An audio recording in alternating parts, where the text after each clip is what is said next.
오늘은 찬양의 힘이다, 찬양의 힘이다 라는 제목 가지고서 저와 여러분 같이 하나님 말씀을 상고해 보고자 원합니다.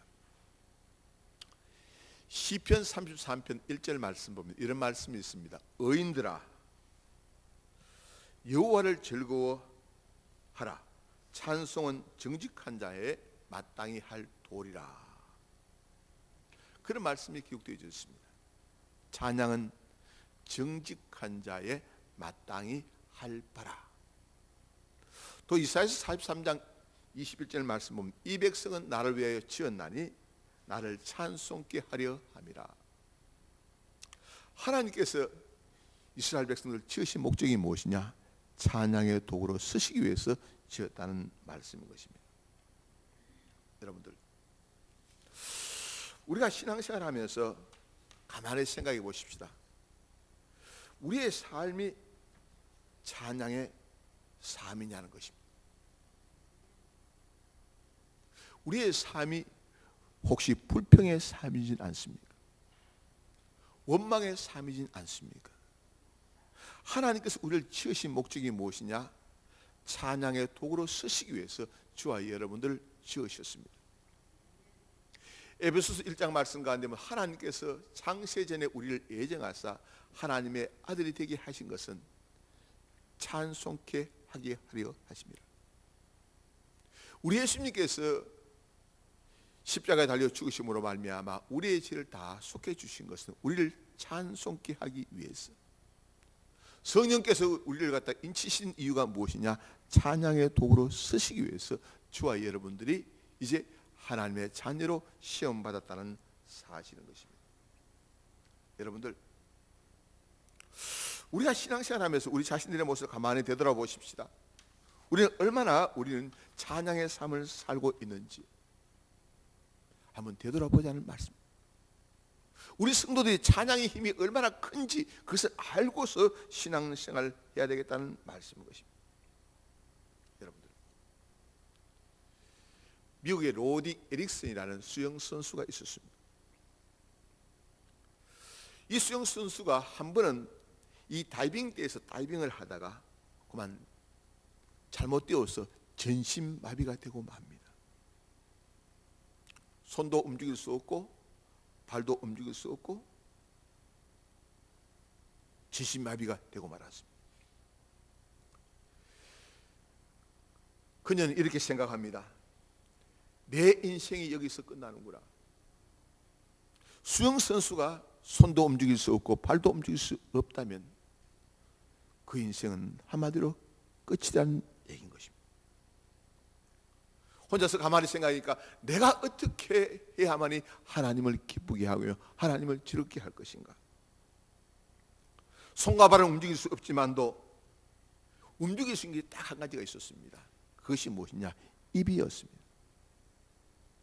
손과 발은 움직일 수 없다 하더라도 입은 움직일 수 있기 때문에 입을 가지고서 내가 하나님을 기쁘게 할 것이라고 생각을 하게 되었습니다. 그때부터 시작해서 이 수영 선수는 입에다가 붓을 물었습니다. 붓을 물고서 붓을 가지고서 이제 그림을 그리기 시작합니다. 그 그림이 구피라는 그림인 것입니다. 붓을 입으로 물고서 이렇게 그림을 갖다가 그리는 것입니다.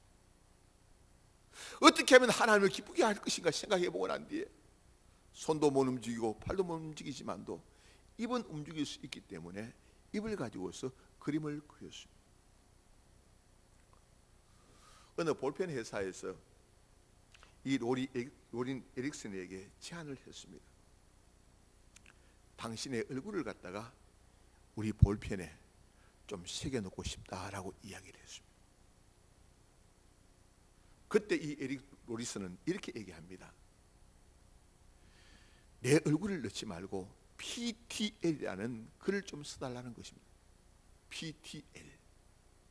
P라는 것은 Price, 또 The Lord, PTL.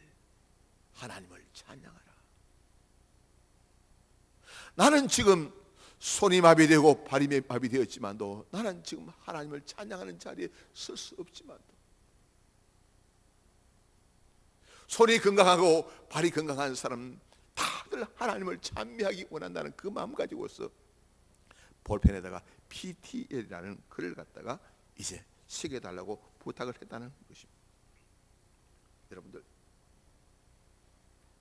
도대체 그러면 이 지금 이 로릭 에릭스라는 이 수영 선수가 그 찬양에 대해서 그렇게 얘기하는 그 이유가 무엇일까요? 그 이유가 있다는 말씀인 것입니다. 첫 번째, 찬양은 무슨 능력이 있느냐? 악령을 물리치는 능력이 있다는 말씀인 것입니다. 찬양은 악령을 물리치는 능력이 있다는 말씀. 오늘 여러분들 사무엘상 여러분들 이 16장 사무엘상 16장 23절 말씀 보면 하나님께서 부리시는 악령이 사울에게 이를 때 다윗이 수금을 들고 와서 손으로 탄적 사울이 상쾌하게 낫고 악령이 그에게서 떠나더라. 찬양의 힘이라는 것은 내가 찬양하게 될 때에 다윗이 수금을 타게 될 때에 무엇이 물러가냐? 악령이 물러가더라는 말씀. 원래 사울은 인물이 잘 생긴 사람이었습니다. 다른 사람보다도 키가 큰 사람이었습니다. 겸손한 사람이었습니다. 근데 이 사울이 왕이 되고 난 뒤에 이 사울은 참 연전연승하면서 승리를 갖다가 하게 됩니다. 그런데 오늘 여기 16장 여러분들 4절 말씀은 어떤 말씀이 있나요? 이런 말씀이 있습니다. 4절 말씀 보면 16장 4절에 보면 여호와의 영이 사울을 떠나고 대신 악한 영이 사울을 괴롭혔다라는 말씀이 나옵니다. 16장 14절 14 여호와의 영이 사울에서 떠나고 여호와께서 부린 악령이 그를 번뇌하게 한지라. 여호와의 영이 사울을 떠났대요. 도대체 그러면 이 사울이 어떻게 해서 하나님의 영, 성령이 떠나는 일이 벌어졌느냐라는 얘기입니다. 그것은 다름이 아니라 이 사울이 하나님의 말씀에 불순종했다는 말씀인 것입니다.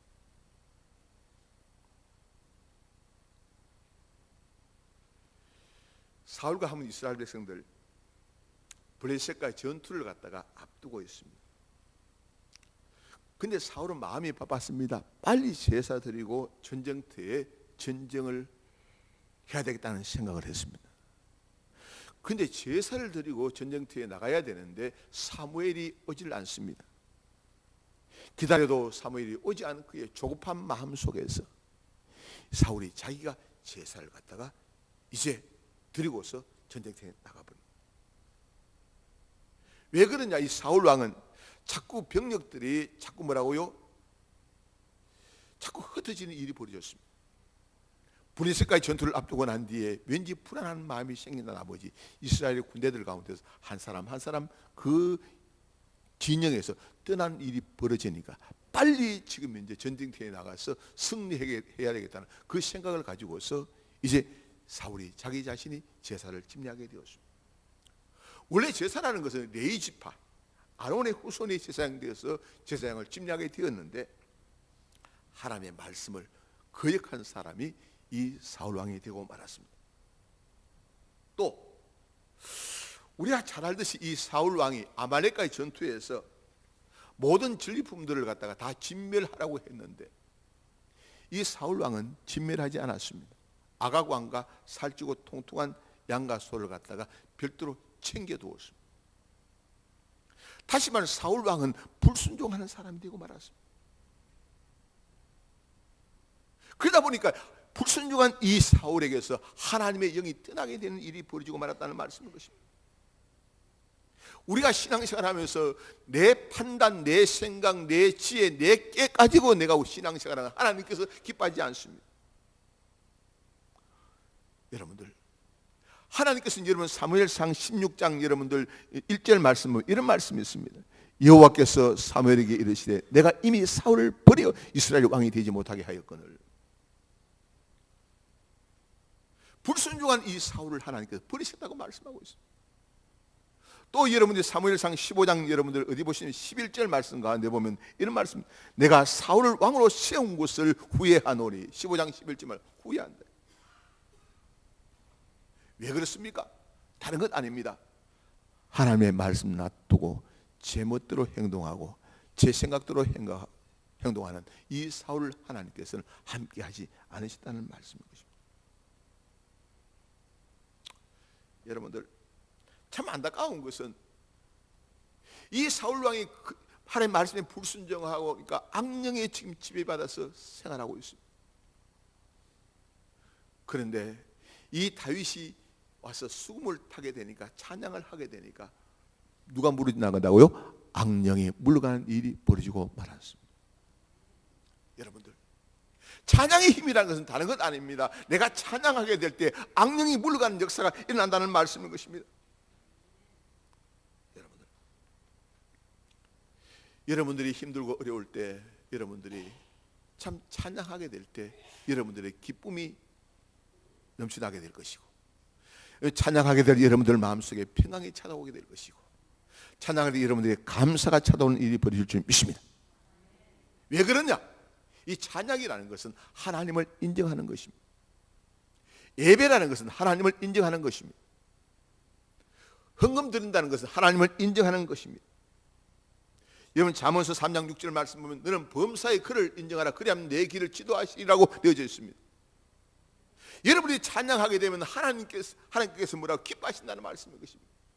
하나님께 기뻐하시면 여러분들의 문제를 하나님께서 해결해 주신다는 말씀인 것입니다. 악령으로 말미암아 시달리고, 악령으로 말미암아 잠 못 이루는 밤이 있고, 악령으로 말미암아 근심과 걱정과 염려 가운데 살아가는 것, 찬양을 통해서 이 악령이 물러가는 역사가 있다는 말씀인 것입니다. 두 번째, 이 찬양은 어떤 힘이 있느냐? 찬양은 대적을 물리치는 힘이 있다는 말씀인 것입니다. 여러분들이 역대하 20장 말씀 가운데 보면 여호사밧의 얘기가 나옵니다. 여호사밧 왕이 유다를 통치할 때에 연합군들이 쳐들어왔습니다. 암몬 족속, 모압 족속, 이제 세일산 주민들이 연합군을 편성해서 이제 쳐들어왔습니다. 그런데 여호사밧 왕은 여호와의 성전에서 온 이스라엘 백성과 함께 하나님께 부르짖기 시작합니다. 하나님, 우리는 대적들을 갖다가 대항할 능력이 없습니다. 우리는 저들과 싸워서 이길 힘이 없습니다. 오직 주를 바라보고 하나님께 부르짖게 되었을 때에 하나님께서는 누구를 보내주셨느냐?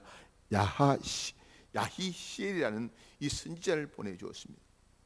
선지자가 하는 말이 이런 말을 합니다. 놀라지 말라, 두려워하지 말라, 여호와께서 너와 함께 하신다는 말씀을 하는 것이었습니다. 이 음성을 듣고 난 뒤에 여호사밧 왕은 이제 참 얼굴을 땅으로 대고 하나님께 기도하고 난 뒤에 하나님께 경배하고서, 여러분 잘 알듯이 이스라엘 백성들에게 신뢰하라 신뢰하라고 말하고 난 뒤에 찬양대 대원들을 갖다가 뭐라고요? 세워서 예복을 입힙니다. 다시 찬양대 가운을 입히고서 이제 전쟁터에 제일 앞에 세우는 것이었습니다. 세우게 되니까 어떤 일이 벌어졌느냐? 놀라운 일이 벌어졌습니다. 다름 아니라 여호와께서 복병을 두어서 모압 족속과 암몬 족속과 세일산을 치게 하고, 또 모압 족속, 암몬 족속과 세일산 자기들끼리 치고받고 싸우는 일이 벌어지게 되었습니다. 누가 승리하게 되었다고요? 남쪽 유다가 승리한 일이 벌어지고 말았습니다. 그렇습니다.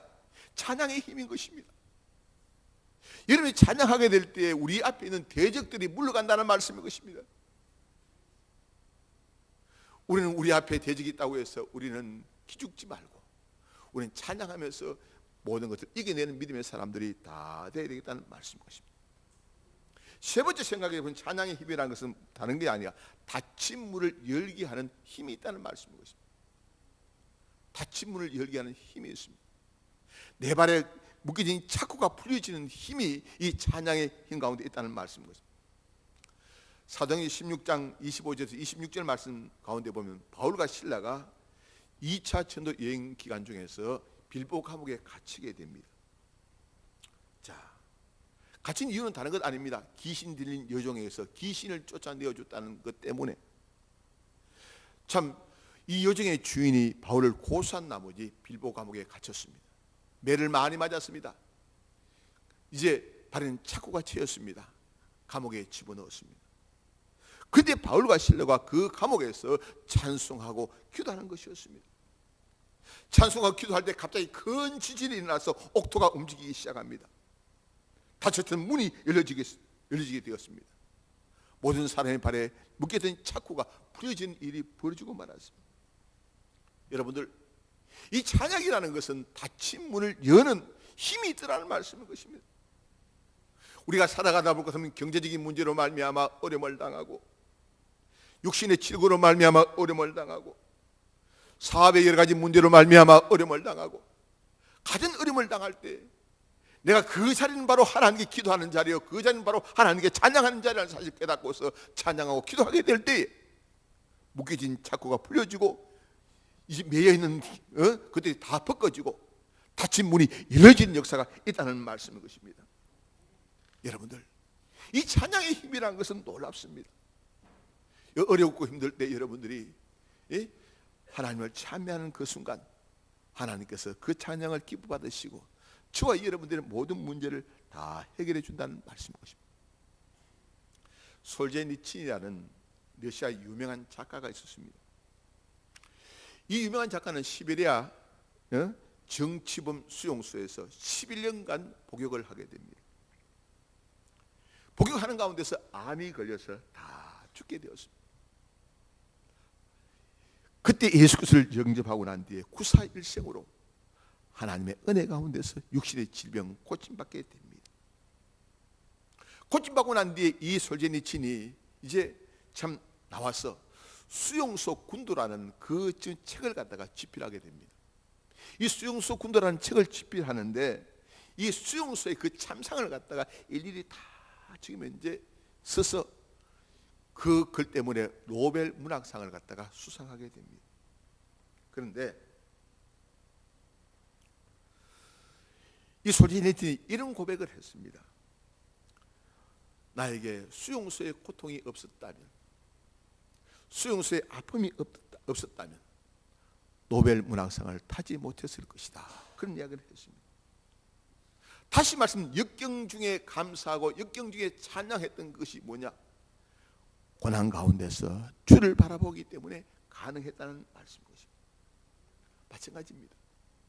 저와 여러분 신앙생활하면서 이 찬양의 힘이라는 것은 놀랍습니다. 이 찬양대 대원들의 그 자리라는 것은 아무나 앉는 자리가 아닙니다. 진짜 하나님을 사랑하는 사람, 하나님을 귀하게 여기는 사람, 하나님을 존귀 여기는 사람, 이 사람들이 앉아서 찬양하는 자리가 바로 이 찬양대석이라는 말씀인 것입니다. 이스라엘 백성들 가운데서 아무 지파 사람들에게 찬양케 하지 않았습니다. 성가되지 않는 그 자리라는 것은 어떤 사람, 레위 지파 사람들에게, 레위 지파 사람들에게, 고라 자손들에게 이 찬양대 대원으로서의 이제 자리를 지키게 하신 것을 성경 통해서 살펴볼 수가 있습니다. 마찬가지입니다. 이 땅에 많은 사람들이 살아가고 있습니다만 많은 사람들 아무나 찬양하게 하지 않았습니다. 하나님의 은혜를 입은 사람 하나님께서 부르셔서 찬양케 하신 것을 우리가 성경을 통해서 살펴볼 수가 있습니다. 여러분들, 찬양의 힘이라는 건 대단합니다. 여러분 생활 속에서 늘 찬양하시고 기도하시므로 말미암아 여러분 앞에 놓여진 문제들 다 이제 이겨내는 믿음의 사람 다 되시기를 주 이름으로 축원합니다. 기도하겠습니다. 주신 하나님 감사합니다. 찬양의 힘이라는 것이 대단한 사실을 우리는 깨달아 압니다. 그런데 우리는 생활 속에서 찬양하기보다는 원망하고 불평하는 삶을 많이 살지 않았는지요? 하나님, 찬양하기보다는 하나님이여 남을 비판하고 정죄하는 삶을 우리가 많이 살지 않았는지요? 하나님, 너희 의인들아 여호와를 즐거워하라. 찬송은 정직한 자의 마땅히 할 바라고 주께서 말씀하셨지 않습니까? 우리 성도들 이 찬양하게 될 때 악령이 물러가게 되고 찬양하게 될 때 우리 앞에 놓인 이 메인 지금 착고가 풀려진다는 사실을 깨닫게 하여 주시고, 찬양하게 될 때 우리 대적들이 물러간다는 사실을 깨닫게 하여 주시고, 우리가 찬양함으로 말미암아 기쁨을 소유하고 감사를 소유하고 평강을 소유하고 믿음 생활할 수 있는 믿음의 사람들 되도록 하나님이여 도와주시고, 우리가 찬양할 수 있는 귀한 특권을 부여받았다는 사실을 갖다 생각하고서 하나님의 은혜에 감격하고 감사하는 믿음의 사람들 되도록 하나님이여 도와주옵소서. 주께 우리 사랑하는 성도들과 주께서 함께 해줄 줄 믿습니다. 감사합니다. 예수님 이름으로 기도드리옵나이다. 아멘.